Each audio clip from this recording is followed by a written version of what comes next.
Housing is a human right. Housing is a human right. Housing is a human right. Housing is a human right. Housing is a human right. Housing is a human right. Housing is a human right. Housing is a human right. Welcome to Sab's podcast. I'm your host, Sabrinasalvati. Housing is a human right. That video that you just saw there, that was outside of the State House here in Boston, Massachusetts. Huge discussion that's happening right now. The mayor of Boston is Mayor Wu. One of the things that she did run on was bringing back rent control to Boston. So for those who are not aware, at one point in time, Boston actually did have rent control, and then they did away with it. And it's been a mess ever since then. Some people have difference of opinion about rent control. Some people feel that it would actually make things worse. And there are others that disagree. And the people who disagree are the ones that you saw here in this video. This is right outside of the State House in Boston. They had a good turnout. I did not know about this. If I knew about it, I would have tried to be there, you know. A lot of times I find out about these things after it's already happened, which sucks. But here it is. For those of you who didn't see the beginning, they are chanting, housing is a human right. Housing is a human right. Housing is a human right. Housing is a human right. Housing is a human right. Housing is a human right. Housing is a human right. Housing is a human right. Housing is a human right. Well said. So why are those people protesting outside of the State House? Well, it's because of this recent news. In a bid to bring rent control back to Boston for the first time in 3 decades, Mayor Michelle Wu is readying a proposal that will limit allowable rent increases to 10% per year. Now, I'm going to get into this article. For those who are not aware, not only do we not have rent control in Boston, we don't have rent stability either. Now, what does that mean? That means that the landlords can increase the rent as much as they want. There's no cap. So during the pandemic, one of the things that had happened, at least in Somerville was right outside of Boston, for those who are not aware. I was living in Somerville at that time. And in Somerville, the mayor actually made a rule that landlords could not increase the rent during the pandemic. Well, what happened with that? Some of the landlords did not follow that rule. In fact, the apartment complex that was right up the street from me, they actually had residents protesting about this because their landlord did increase the rent by an astronomical amount, by the way. So sometimes you can have these rules in place, but that doesn't mean that people are always going to follow it. Now, let me go back to my article here. Okay, make this a little bit bigger. Wu floats long-awaited rent control proposal, but many hurdles remain. So let's go ahead and get into this. In a bid, I hate using shared screen because it's so small. In a bid to bring rent control back to Boston for the first time in 3 decades, Mayor Michelle Wu is readying a proposal that will limit allowable rent increases to 10% per year. The plan, which was floated Tuesday to an advisory committee of tenant advocates, developers, and housing experts, is a long way from becoming reality. It would need approval from both the city council and lawmakers on Beacon Hill. This is why I tell you that local politics is important. So for those of you who live in the area, ask yourself right now, do you know who your city councilors are? And if you do, where do they stand on this issue? So if you don't know who your city councilors are, it depends on which district you live in, look that information up. Contact your city councilors and get them to support this initiative. Find out where they stand on this issue. This is why local politics is important. But it outlines one way Wu aims to address the city's housing crisis and fulfill a major pitch of her mayoral campaign. Told you that was one of the issues that she ran on. Wu's approach is modeled on versions of rent control that have recently taken effect in Oregon and California. tying allowable rent hikes to inflation. In this case, it would allow annual increases up to 6% higher than the federal government's consumer price index. In a typical year with 2% inflation, landlords could increase rent by up to 8%. That's insane. In high inflation years, like 2022, the measure would never allow increases of more than 10%. I'm sorry, you guys, but I still think 8% is also still too high. This is ridiculous. It would exempt new buildings for the first 15 years after they open, as well as small owner-occupied properties, such as three-deckers. Three-deckers, for those who are not aware, in certain parts of Boston, there are triple-deckers. So that's what they're referring to when they say three-deckers. Where did I go? And it would be paired with so-called just cause eviction protections for tenants, which require landlords to have adequate reason to launch eviction proceedings on a tenant. A spokesperson for the city confirmed the details of the proposed discussed Tuesday. We continue to work with the advisory committee towards specific legislative language that would protect families from rent gouging and displacement as our city continues to grow. That's coming from a city spokesperson. We look forward to receiving additional stakeholder feedback before filing a proposal with the city council. Boston has long been one of the most expensive cities in the country to rent an apartment, and most of the others on that list, New York City, San Francisco, and LA, have had some form of rent control in place for decades. See, I did not know that until I read this article. I lived in New York. At the time when I lived in New York, I thought that some of the apartments were grandfathered in. So like people who may have had an apartment in New York City, like back in the 70s, some of those units have been grandfathered in as a part of rent control. But I thought that they had stopped that in New York. Maybe they brought back some other initiative. Meanwhile, rents here have surged in recent years throughout the city's neighborhoods, sparking concerns about displacement of working class tenants. Average asking rent per unit in Boston neighborhoods 2012 versus 2022.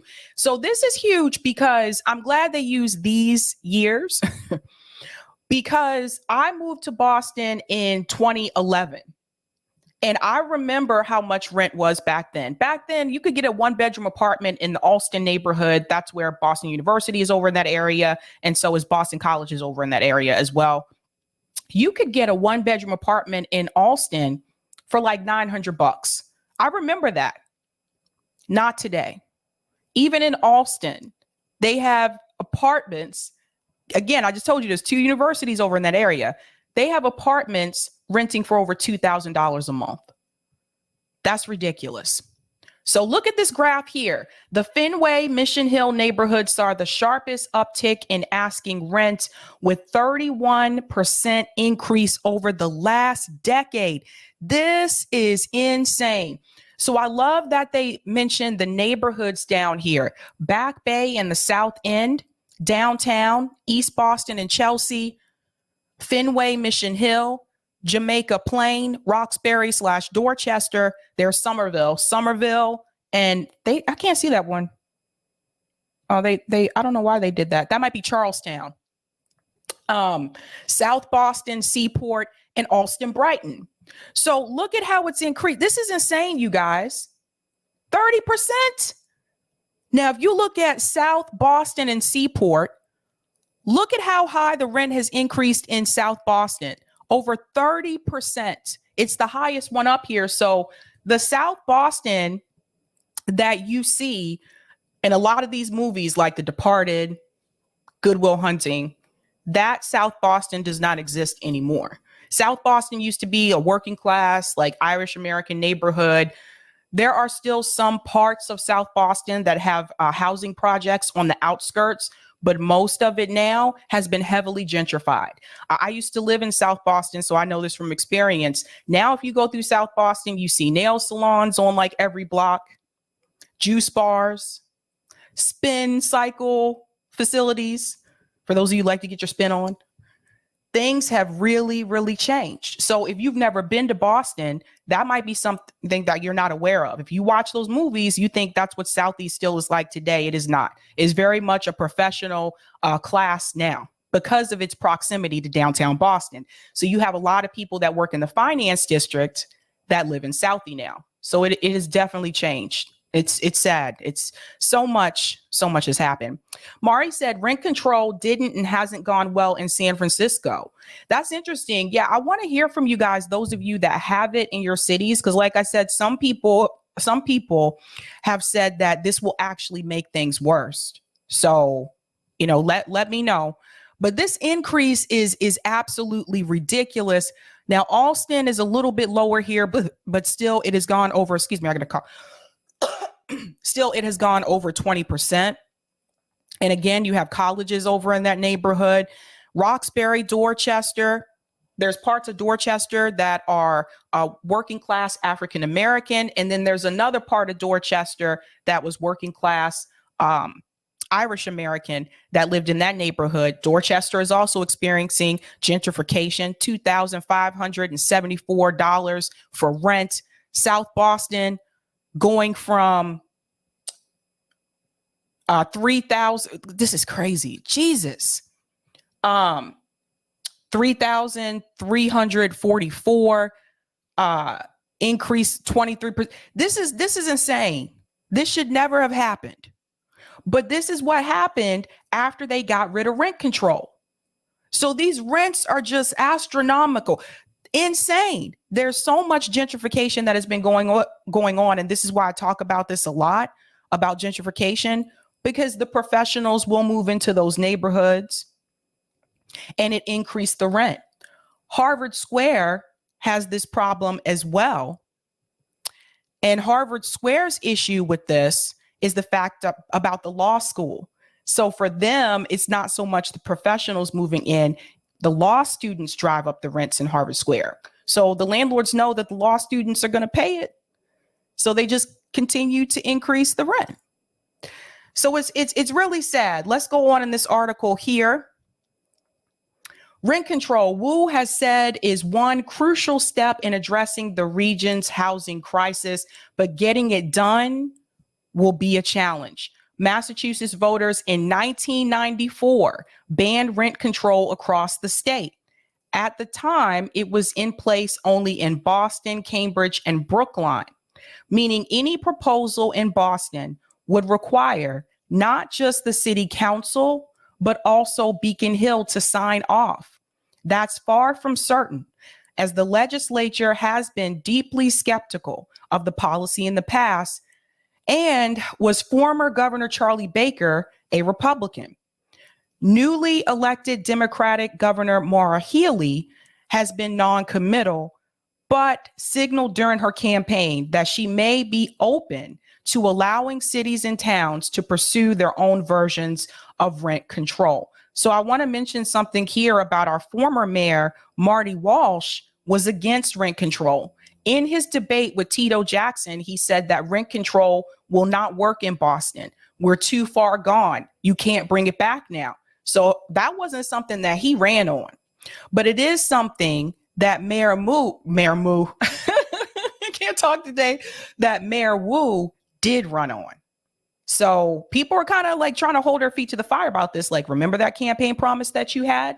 Indeed, Went's rent control proposal faced headwinds at the State House immediately on Wednesday, with House Speaker Ronald Mariano saying he has questions about the policy, including fears that it could discourage investments in housing. That's one of the things that one of the reasons some people are against it. It's been voted down a number of times. Healey, meanwhile, avoided taking a position on Wu's proposal. It's something I have to look at and review. Similarly, a spokesperson for Senate President Karen Spica said only that she would review any finalized proposal that came before the legislature. But you got to understand, Maura Healey she's pretty wealthy financially. She's not affected by the rent prices in Boston. And this is why I really encourage you to please reach out to your city council members, because they're going to be the ones that end up voting on this. So contact them, call them, and find out where they stand on this issue. And then maybe when they run for re-election, those who voted against it, maybe you vote them out. Now, I've talked a lot about the homeless crisis that we have in this country. And one of the things that I've mentioned to you before is that some of the people that are homeless have jobs. I have received some criticism from people who have reached out to me and have told me that those people just need to get a job, that those people are lazy, that they should have gone to college so they could have a better job, a job that pays more money. But those are also the same people that tell me people need to pay back their student loans. So I don't know, like, I don't get it. But I want to show you how even if you have a job, depending on where you live, gentrification can still make you displaced. Let's take a look at this clip here. It's called "I Make $20 an Hour and I'm Still Homeless." Check this out. These people are struggling to find a home while being surrounded by billionaires. Pago 1,700 para este. Es Jackson y es la renta muy cara. Jackson Hole is known as a playground for the rich. It's been home to former Vice President Dick Cheney and movie stars like Harrison Ford and Sandra Bullock. And today, Teton County, where Jackson Hole is located, is the richest county in the U.S. And it's also the county with the highest income inequality. I've been at the homeless shelter for a while. It's intimidating. It's not what the rich person wants to hear. There's a housing crunch in Jackson Hole. There are apparently 2,000 folks on the housing waiting list. You know, the pay for the area, it's, you know, in the upper 20s per hour. It's great money. You know, where's the live? But even in a place desperate for more housing, there's small but vocal opposition to affordable housing projects. Jackson Hole is in Wyoming. Wyoming housing, you know, I mean, it's not an expensive state to live in per se. But the problem is, because you've had people that are millionaires move into places like Jackson Hole, that has actually increased the rents for the people who are from there. So this is why you have people who are making $20 an hour, but they don't have a place to live. So when people like Sandra Bullock and people like Harrison Ford, they move into places like Jackson Hole, this is what happens. Let's go on. This is crooked and you know it. And I want you to know we're going to sue you. We're going to sue to stop this. We're in Wyoming to learn how the working class is struggling to survive in Jackson Hole and why the least populated state in the U.S. has a housing shortage. Yep. And this is about Jackson Hole, but this is happening across the country. Patrick Morris has lived in Jackson Hole since 2013. He's currently experiencing homelessness.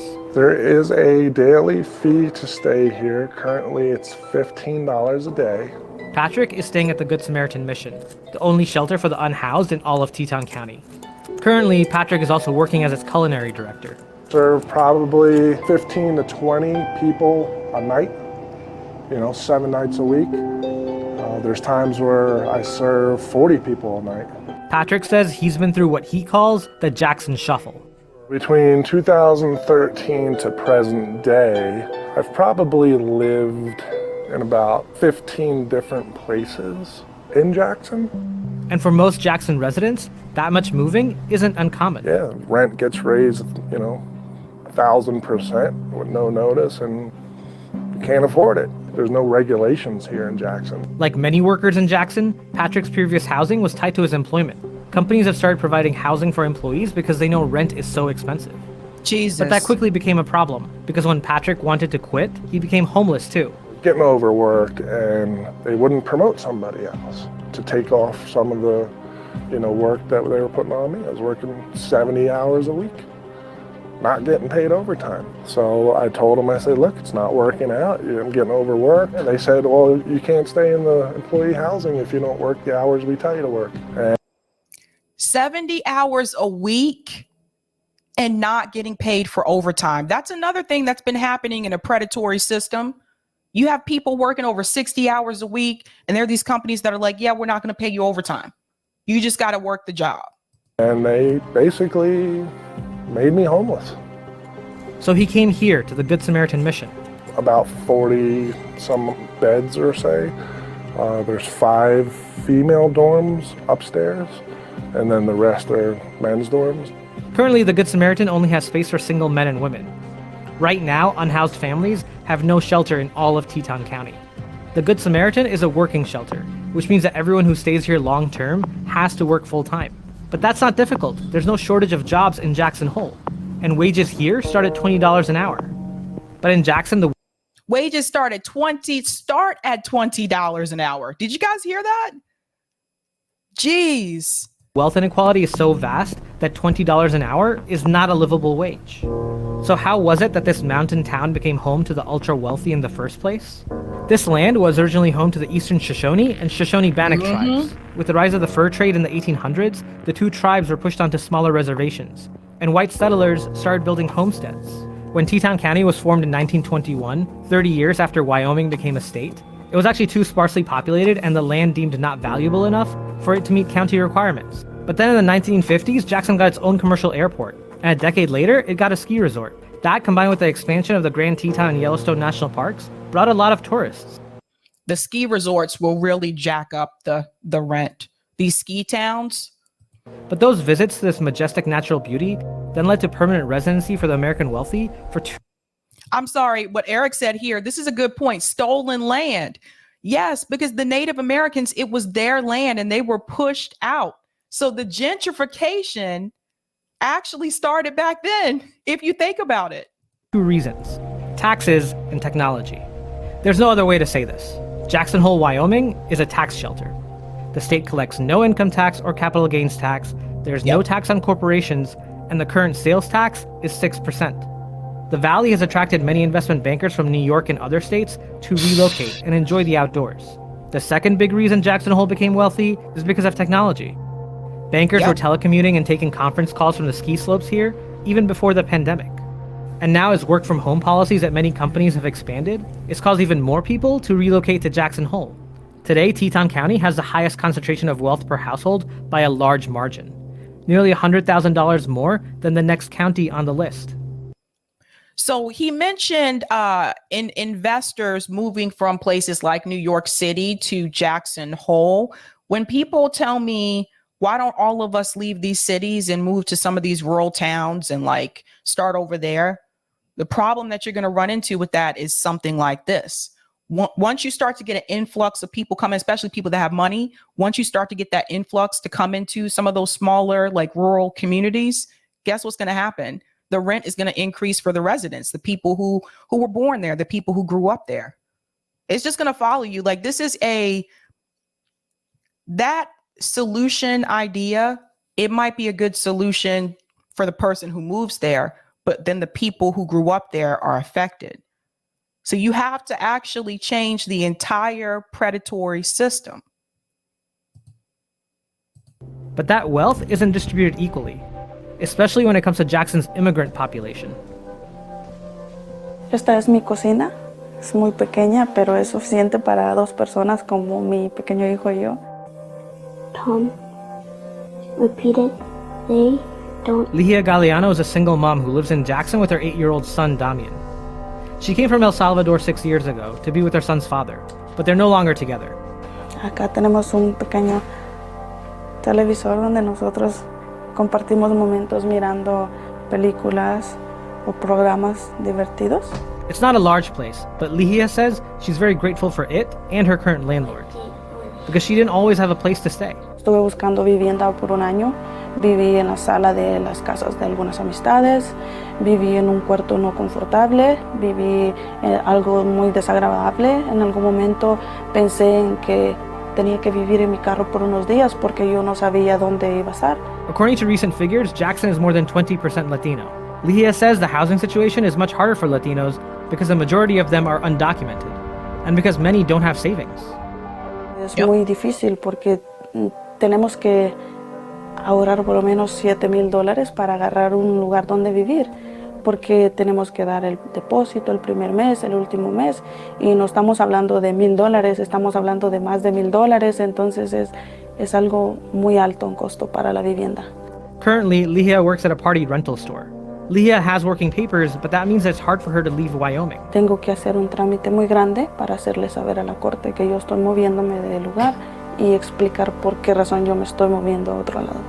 Plus, she says that Jackson is a great place for her son to grow up. No quiero regresar a El Salvador. Yo tuve un viaje muy difícil y muy largo, circunstancias muy feas y desagradables que yo pasé. Quiero que él crezca aquí y que él tenga un mejor estudio, un mejor futuro en este lugar. But her biggest worry is time. Her lease is until April, but she doesn't know if she'll be able to renew it. Algunas veces él ha despertado por las noches preocupado y asustado, diciendo, mamá, cuando nos digan que nos tenemos que ir de esta casa, ¿a dónde vamos a ir? Currently, the U.S. is in the midst of a national housing shortage. According to And I call BS on the housing shortage, like when people say these things, because how do you fix that? You just build more housing. That's how you fix the housing shortage. It's not like it can't be done. Mississippi actually did this. That's actually what they did to address their homeless issue. Freddie Mac estimates, the country needs 3.8 million new homes to keep up with demand. And while there's a lot of construction happening in Jackson Hole, it's a type of construction that's going to make the problem even worse. The only people who can afford to live here are millionaires. And the influx of all this wealth has even caused small homes like this 2-bedroom, 2-bath to be listed at $1.5 million. While That's insane. Look at this house, you guys. That is absolutely insane. Where did it go? I think I jumped ahead. Sorry. according to Freddie Mac estimates, the country needs 3.8 million new homes to keep up with demand. And while there's a lot of construction happening in Jackson Hole, it's a type of construction that's going to make the problem even worse. The only people who can afford to live here are millionaires. And the influx of all this wealth has even caused small homes like this 2-bedroom, 2-bath to be listed at 1.5 million for this house. 1.5 million. It's a 2-bedroom house. This is crazy. $1 million. While Wyoming may be the least populous state, Teton County doesn't have a lot of empty land to build more housing. Jackson is surrounded by Grand Teton National Park, and about 40% of Yellowstone National Park takes up a big chunk of Teton County too. Jackson has a worker shortage. Businesses are struggling to find workers because they can't afford to live here. But even proposals for small affordable housing projects have had a lot of opposition. We have very few items of heritage left in this community. I'm adamantly opposed to giving up 1 square foot of that rodeo grounds, fairground. This is a recording of a public meeting about a new 48-unit affordable housing project in Jackson. The project is looking to build housing next to the town's rodeo and fairgrounds. And while the actual apartments won't be built on the rodeo grounds, the construction will mean that a multi-use exhibit hall will be relocated onto the fairgrounds next door. I came in 1977, and since 1977, we have had a housing problem. It's never going to get fixed. It's never going to be what the town needs. What the town needs is our fair and rodeo arena. So I'm not going to play the entire video, but this is just to give you an example about the housing issue that we have in this country. Like I said, it's not just Boston. I know I talk about Boston a lot because this is where I am, but it's not just Boston. If you want to see the full video, it's called I Make $20 an Hour and I'm Still Homeless. So that is in reference to Jackson Hole. It's crazy. I mean, what do we do? What do we do? You know, some people have decided that the answer is to move. So I've known people that grew up in New York, same thing with Boston, and they moved further south. They've moved to places like Raleigh, North Carolina, or Columbia, South Carolina. But you know what's happening now? For my friends that grew up in North Carolina and still live there, guess what's happening in Raleigh? Guess what's happening in those places like Dallas, Texas, and Austin, Texas? The rent has started to increase there because people have fled in. Same thing for Nashville, Tennessee. I have a friend that lived there too. She had to move further outside of Nashville because it's too expensive now for her. That's the thing. When you move somewhere else, it's like, it's going to follow you. Like the demand is increasing. So they're going to increase the rent and they're going to increase the prices of these homes as well. We have to do better. We got to do better. My comrade JB says Orange County, Florida has some of the highest rent increases in the nation, over 25% increases in my area. That happened to me in 2022. And some people from Massachusetts also have moved to Florida too. This is crazy. Brother Daniel says you can't pay a mortgage when banks are buying up houses for more than asking. Yes, that's another problem. Also, BlackRock too. They've been buying up houses. Roger says, say this instead. The rent is too damn high and the paychecks are too damn low. Sun Moon, just paid my rent. Now I got a place to starve. The Oracle says this is predatory capitalism at its earnest best, grinding out the poor. I agree. Betsy says what would all uber wealthy people in Jackson Hole do without all the cheap labor? That's a good question.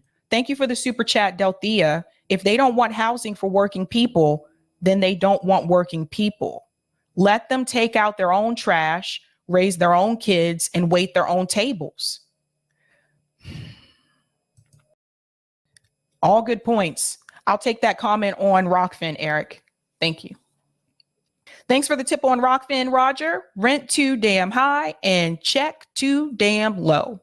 A Massachusetts public bank passed as an amendment would tamp down on speculative behavior that private equity who owns housing engages in rate hikes. A public bank would invest in the building of more housing for low incomers. What would also help is an amendment that outlaws private equity from owning housing hospitals, nursing homes, clinics, medical facilities. Let's get it poppin', Massachusetts. I agree. I think us having a public bank, that could help out with a lot of things. I really do.